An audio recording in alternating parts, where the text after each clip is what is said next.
Pasagdi gisaway nila nga imuhang gamit dili branded. Ang importante, happy ka nga imong gihaguan ang gipalit ana. Dili lain sa tawo nga nagpangayo ka para lang makapalit og gamit.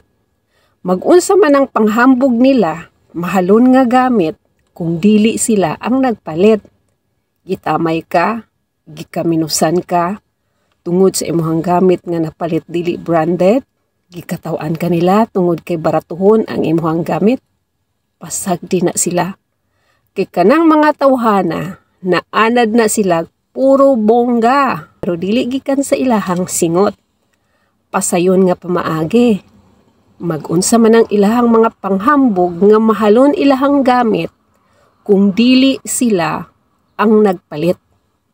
Di importante kung unsay presyo sa imuhang butang anang imuhang gipalit. Di na kinahanglan kung di ka makasunod sa mga uso nga gamit. Di nimo kinahanglan imuhang pugson, imuhang kaugalingon sa mga butang nga dili nimo afford paliton. Pasagdi ang mga tawong nagtamay nimo. Gitamay ka kay dili branded imuhang gamit. Unya iyahang gipanghambog ang presyo sa iyahang butang pero dili siya ang nagpalit. Nay ubang tao, kusog yun kaayo mo underestimate sa ubang tao. Kay nakita nila, baratuhon ang imuhang gamit. Ikumpara dayon ang iyahang butang nga mahalon. Pero dili siya ang nagpalit. Kusog mo tamay sa mga baratuhon nga gamit.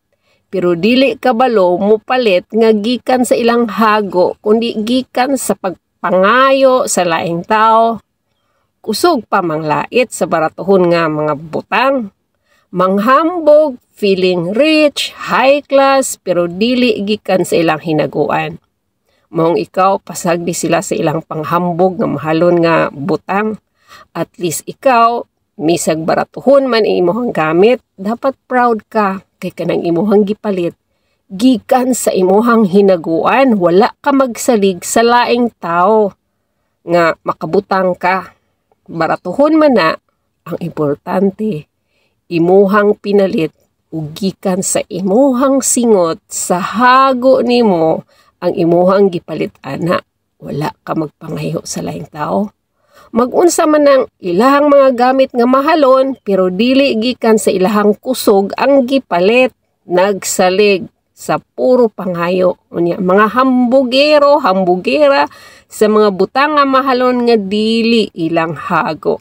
Dapat proud ka nga wala kay taong gipangayuan para lang makapalit ana.